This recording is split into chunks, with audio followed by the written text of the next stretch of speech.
Hi everybody, welcome to the video. My name's Theo and today I'll be showing you how to make this surfboard.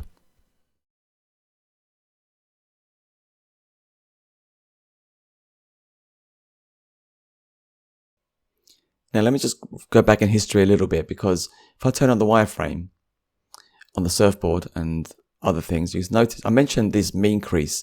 You can see I added a mean crease to the surfboard as well, and the edges along here, so you've got a lot more density around the rounded, the edges of the board as opposed to the middle. And the reason for that is we want to keep the subdivision under control. It doesn't flow into the flat areas of the board. And to do that, you can use something called mean creases. So if I tab into edit mode, you can see I've selected these edge loops, and that run all the way around the top and the bottom. And if I select some of these edges, ones that look like red, purple, or pink, you can see there we've got a mean crease of 1. Now I'll demonstrate what that looks like if you don't have the mean crease added. So if we turn the cage on, if I just turn that down now, turn the value down from 1 to 0, you can see there how that reacts. So essentially our subdivision is flowing and spilling over into those flatter areas, which you don't really want. So this acts as a barrier, a gatekeeper, to stop that happening. So that's what that is. So I did that on the surfboard. I also did that on the mat as well. The anti-slip mat, whatever it's called. You can see there, I've got that on the top and the bottom. And you can see the density of our geometry is contained around the edges there, where it needs to be. You can see there the effect without it. So that's a really good technique to remember for controlling your models. I didn't do that on the bolts. I don't think I needed to do that just yet, if at all.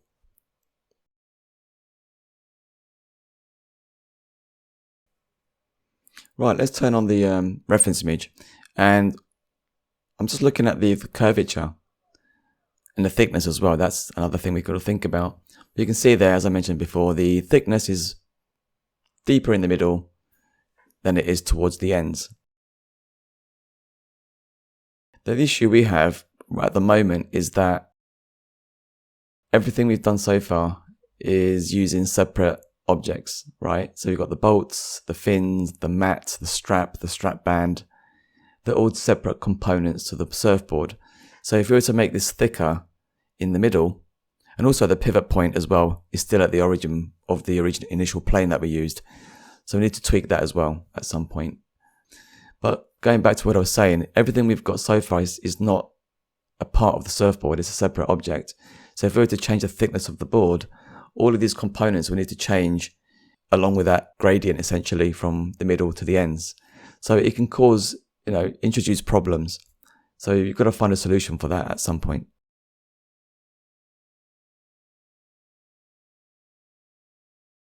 So the next step really is to figure out how we can make this one object, because we need to get the dimensions, as in the thickness, right, from one end to the other.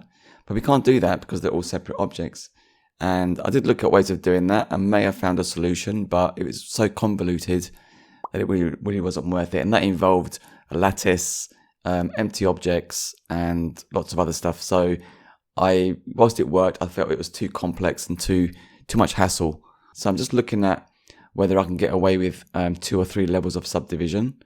And I decided in the end to go with 3 levels of subdivision, even though some of these elements like the bolts and the strap and the fins, some of these didn't need 3 levels, but 2 would have been enough. But I felt that to get it all working properly and together, I used 3 levels and just went with that. So but that's fine. It's a high quality model, great for close-up renders or animations and that kind of stuff.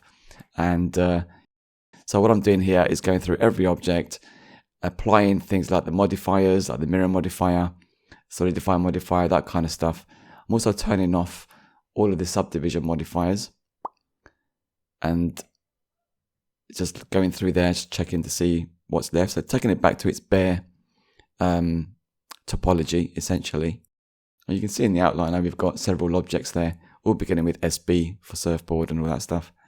Remember when we copied these bolt heads, we used Alt-D, not Shift-D. And what that means is, those are instances of course, but it also means that you can't have these as separate objects now, not without first going through and making them separate objects entirely. And to do that, you select an object, one of the instanced objects, go to the object menu, and it took me a second to find it here, but it's under, I believe it's under relations. There we go. And make single user. Now you've got some options here, and the one I went with was object and data. So I don't want to make every material. I added some basic materials to this just to get the ball rolling, but that's not important right now. So if I select as a test, if I go back to the original bolt head and select and move these faces, you can see the other four followed along, but the other one didn't. So let's do the same for the other ones now. So select it, object, relations, object, make single user, object and data. Now that object, which was an instance, is now a separate object entirely.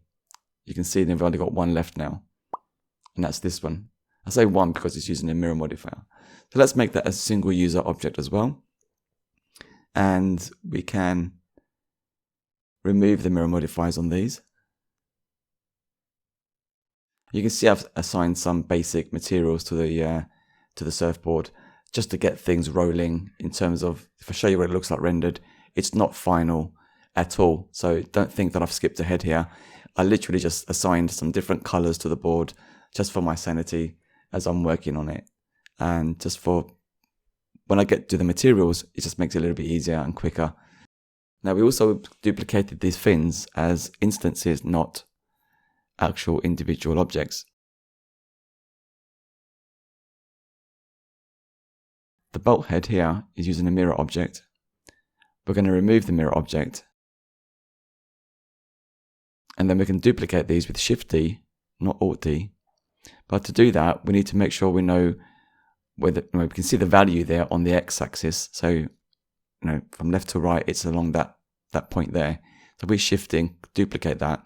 We just need to go in here and put a minus in front of it, and it will flip it to the other side. Not flip it, but it will just move it to the other side, not flip it. And if I switch to local view, not important at this point, but because it is a flat surface, but yeah, leave it on global. Now we could just play around with the rotation because it looks exactly the same as the other one on the other side. So now we can just rotate that randomly.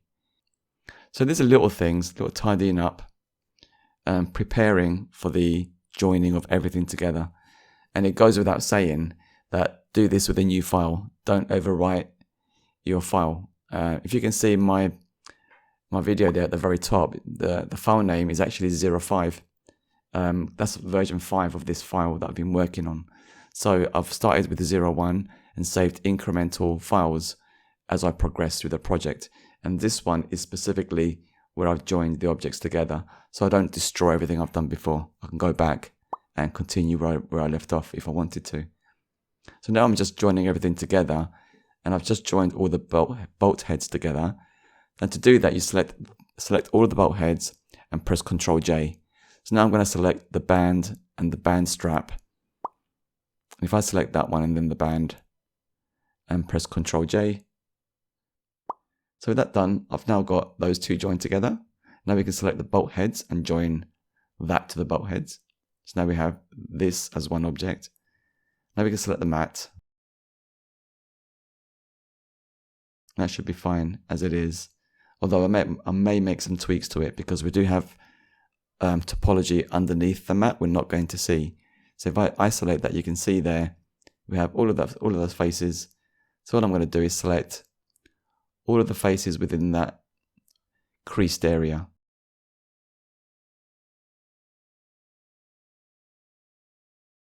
And then press delete faces. Make sure we select everything we need to. And there we go. At least we optimized that piece there as well.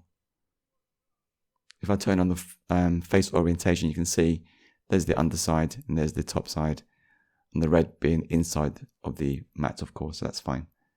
Just double checking everything is fine. There's the option again there for in the drop down menu. Right, with that done, turn off the modifier. Let's select either the mat or the head. Yeah, select those two, press Ctrl J, and now that's one object as well. Just to confirm, just press G and then right click to leave it in place. So the same applies to the fins. So you can see there we've got instanced objects on the other fin, which is also using a mirror modifier. So we need to select the instance fin and make that a single user object. So now if we edit this one, it's a totally separate object. So going back to this one, remove the mirror modifier. And we want to, again, copy this one and make sure we copy the rotation and just make it a minus. So first of all, place that on the other side of the x-axis. And then we can reverse negative the rotation. Very nice. Right, with that done, select those fins and join them together. Now we have one piece again. Lovely. Let's carry on. So I select the fins, select the other object, Ctrl J, and now we've joined those together. All that's left to do now is join the surfboard, or join the others to the surfboard. So I'll select that one first, put second the surfboard, Ctrl J, and there we go, one object, surfboard. Fantastic. And if we turn on the subdiv modifier,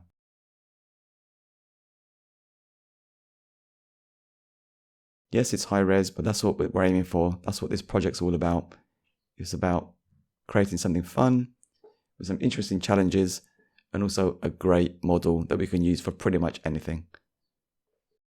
And for good measure, check face orientation as well. Awesome.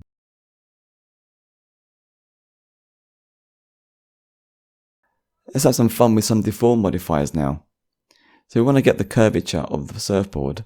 Now that it's one object, we can do that quite easily using a simple deform modifier. And before I do that, just double check that your rotation and your scale are at their defaults, because it will mess up the deform modifier if it's not, and other things. So let's add a simple deform modifier. Now at this point I should have just selected bend, not twist, but hey, the point here is that it's not going to bend in the right axis, i.e. along the length of the surfboard. If it's lying flat, the whole thing just gets, the whole logic goes out the window for the modifier. So that's why that doesn't quite work the way we expect it to. So to fix that, it's a simple fix. You just need to rotate your object by 90 degrees and make it stand up. I've done that using medium point, so it's now off center. You can see there, it's slightly off center from our world. But for now, let's just place that back at 0. So there it is standing up vertically, rotated on the x-axis by 90 degrees. But we can't leave it like that. We have to apply that rotation so it becomes its default orientation. So do that with Ctrl A or the add-on if you have it. And now, if I switch to bend, there we go. You can see the bend is working really well. Again, make your surfboard much thicker than I have done, because it will help you in the end. Going back to our modifier, let's reduce the bend. And check out the restrictions, because this will limit, what it says there, how far the bend or where the bend starts from. So in this case, this worked out really well. So I'm going to use that and give it a limit of 0.41 or something. The other value doesn't really work for us in this case. And you can also use Vertex Groups, restrict the deform modifier effect to Vertex Groups, which I'll show you in a little while.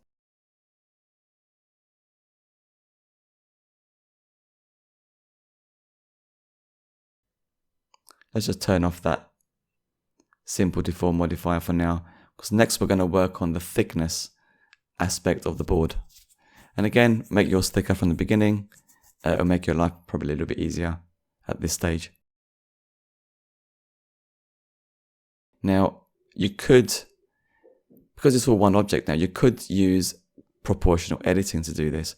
In fact, I might do. Let's just see if this works. So I'm going to make sure connected only is enabled.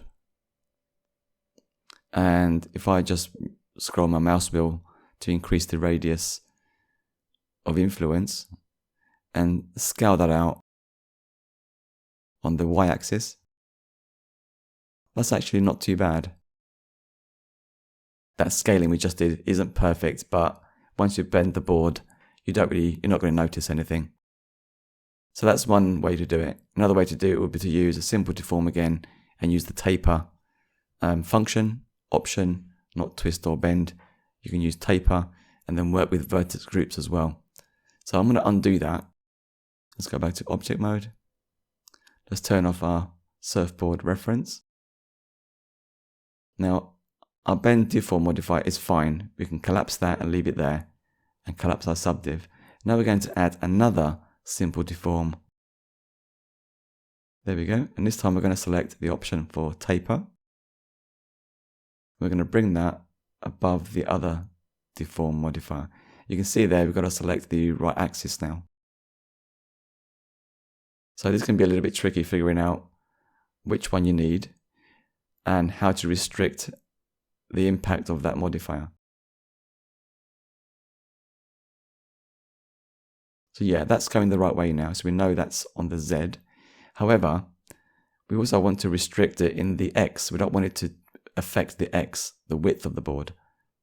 So you can see there the difference with that restriction on and off. So it's really important you check that out as well. And then obviously play around with the factor to get that tapering happening.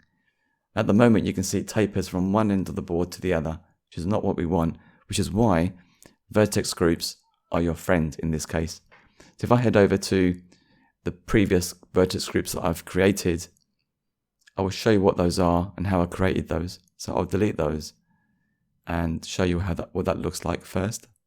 So if I switch over to weight paint, so SB front vertices, that group there is that top part of the board, and then SB back is the rear part of the board, but it doesn't include these parts now because I made that using separate objects. So those are no good to us anymore.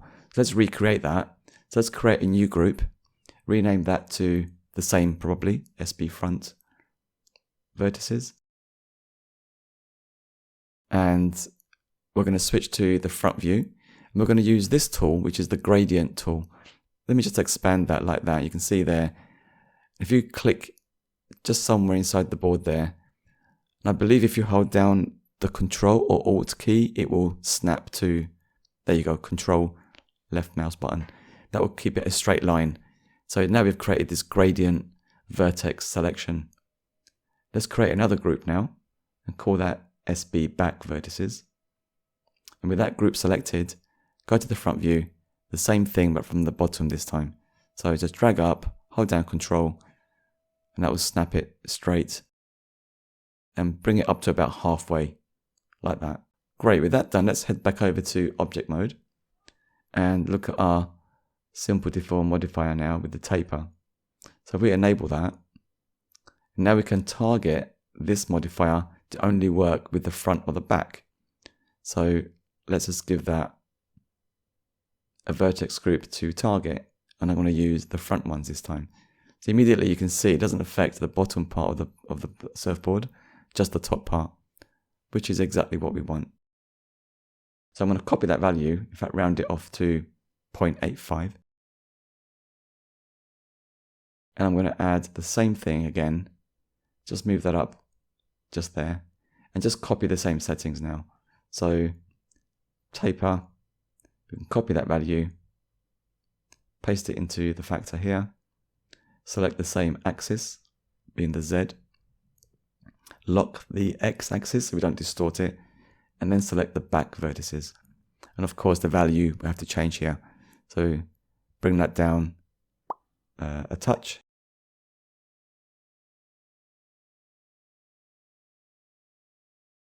So there's our board.